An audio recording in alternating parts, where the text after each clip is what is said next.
Hello, everyone. We are in front of the artist Nicola Anthony presenting her work that is featured on a JournALL art program. And she is explaining us the meaning of her work that is so intense and all the time rich of so many meanings. Thank you.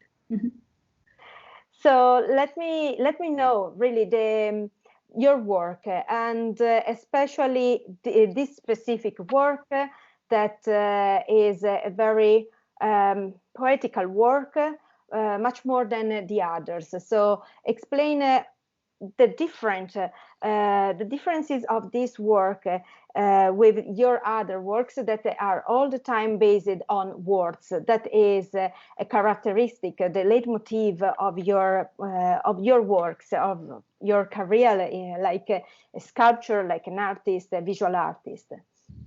So the work I'm doing right now, you asked how it's different to my other works. Interestingly, usually my format would be like a big sculpture.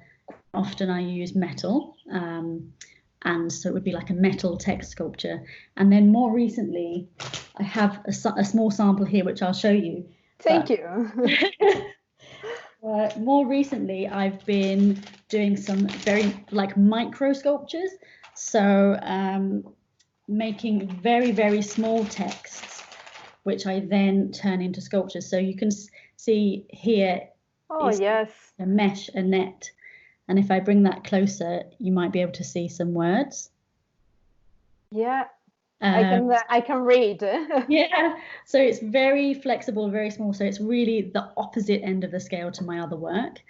And I think that's good because it challenges me technically to do that as well. And these works, I've been putting them together. So here is a very tangled piece. And it's actually based on the form of a fishing net, so that from a distance it should look like just a tangled plastic nylon net.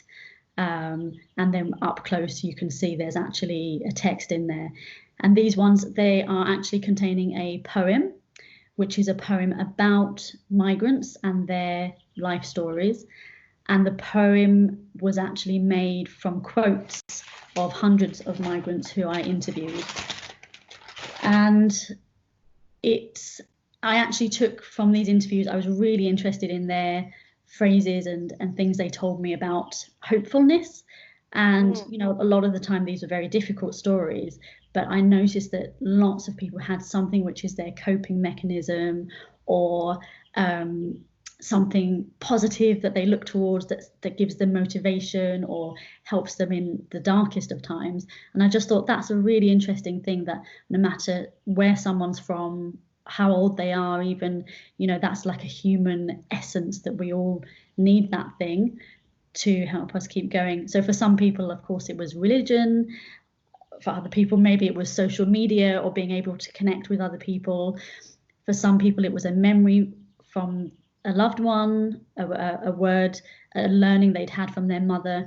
I found a lot of people were explaining food to me. So like grandma's special recipe and, the perfect way to make tea in their culture, and those things which also bring people comfort. So it's a whole range of things, but all of them were like the special mantras and things which helped them through difficult times. So that I turned into a poem, which then turned into a fishing net, which then turned into an artwork. So several layers there, but hopefully that makes sense as a quick description. No, this is something that is really helping people now, migrants, and probably you are helping now other people that they are living isolated during this quarantine. And how so your work is changing because the scale of your work changed. And so what you are doing apart now this project, if you are thinking to other project for the future, or just for the present, because we need something to do during this long period. Well, I'm working on these smaller works, and actually it's very lucky I started these works last year, So in a way, I feel like it's lucky that that was something that I needed to do in this time anyway.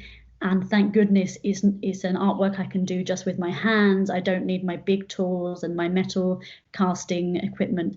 So it was lucky that I could continue that work from home during this time, you know, and it's quite light. I could carry it easily from my studio to my home. This is really important because no one is able now to go in their studio. So now the home is our office or studio. Yeah, so I had to quickly rush in and just think, okay, just try and grab as much as I can that I think I might need.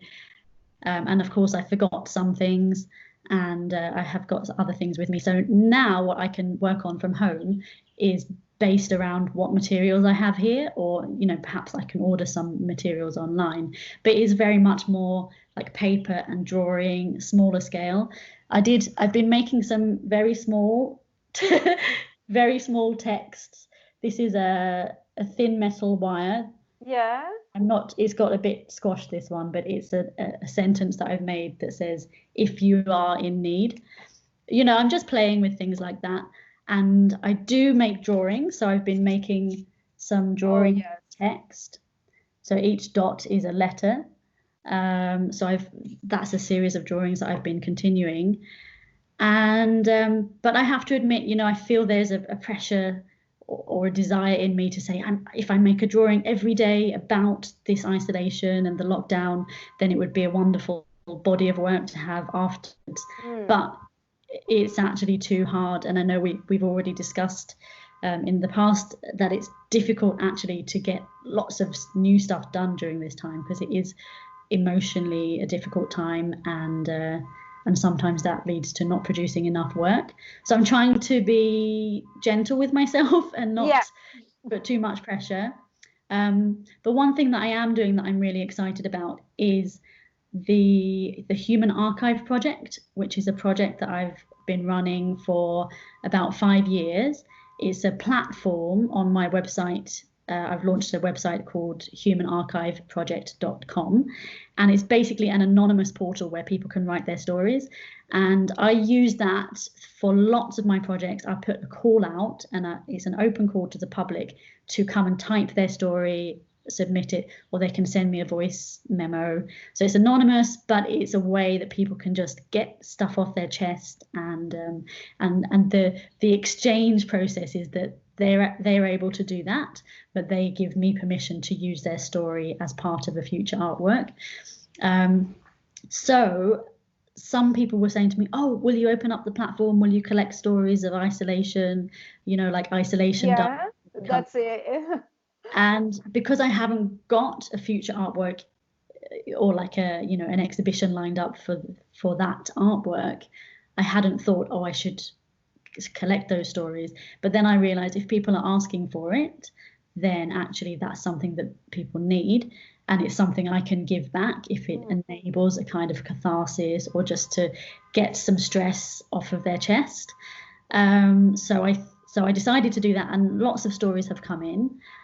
So I think that's just something that is gathering the human spirit at this time, and what people are going through. And I don't know what I will do with that yet, but of course I should have some really interesting and very authentic material there to represent this time. And I don't know how long it will take me to turn that into an artwork once I can get back to my art studio, but I hope that I can do something that kind of conveys what everyone is going through right now, and I guess the different ways that people can be experiencing it. I'm really glad that you are doing this new project, because I think it's very important now to consider this new problem in the life of people, because we are all living in this time, and we are all experimenting this crisis and this stressful and anxious time. So thank you for accepting this request from people, and for taking part at this project. And I hope to see you soon in the reality, face to face, but in the reality. Yeah. So thanks for just for your time and for having open your house, because now this is your studio and where you are just doing this special work. So Yeah. thank you so much and see you soon. Thanks again. Thank you so much for inviting me. It's been a real pleasure talking to you. Thanks.